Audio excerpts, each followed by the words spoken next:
கபிலன் என்றொரு மிகவும் புத்திசாலி சிறுவன்.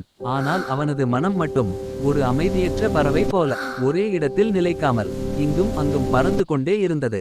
படிக்க உட்கார்ந்தால் சிறிது நேரத்தில் வெளியிலுள்ள சத்தம், பறவையின் கீச்சல், யாரோ பேசும் குரல் எல்லாமே அவன் கவனத்தை சிதறடித்தது. எதிலும் முழுமையாக கவனம் செலுத்த முடியாமல் கபிலன் தவித்துக் கொண்டிருந்தான். அப்போது அவனது தந்தை, கபிலனே, கட்டுப்பாடில்லாத மனம் ஒரு காட்டுக்குதிரையை போன்றது.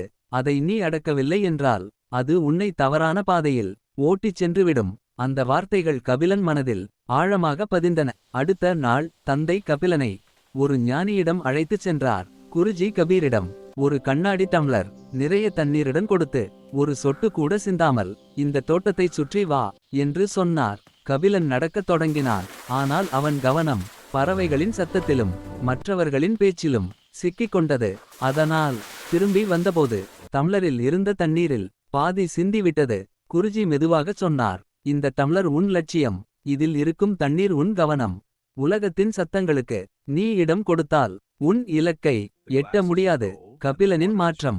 அன்று கபிலன் தன் தவறை உணர்ந்தான். அந்த நாளிலிருந்து அவன் சில சிறிய மாற்றங்களை தன் வாழ்க்கையில் கொண்டு வந்தான். ஒவ்வொரு நாளும் ஒரே நேரத்தில் எழுவது, தேவையில்லாமல் அலைபேசி பயன்படுத்துவதை தவிர்ப்பது, தினமும் காலை சிறிது நேரம் தியானம் செய்வது என நாட்கள் கடந்தன. மனம் மெதுவாக அமைதியாகியது. கவனம் கூர்மையானது. ஒரு வருடம் கழித்து தேசிய அளவிலான போட்டியில் மற்றவர்கள் பதற்றமடைந்தபோது கபிலன் மட்டும் அமைதியாக முழு கவனத்துடன் செயல்பட்டு வெற்றியை பெற்றான். கதையின் நீதி, திறமை, அதிர்ஷ்டம், அறிவு இவைகளை விட சுய ஒழுக்கம் கொண்ட மனமே மிகப்பெரிய வலிமை.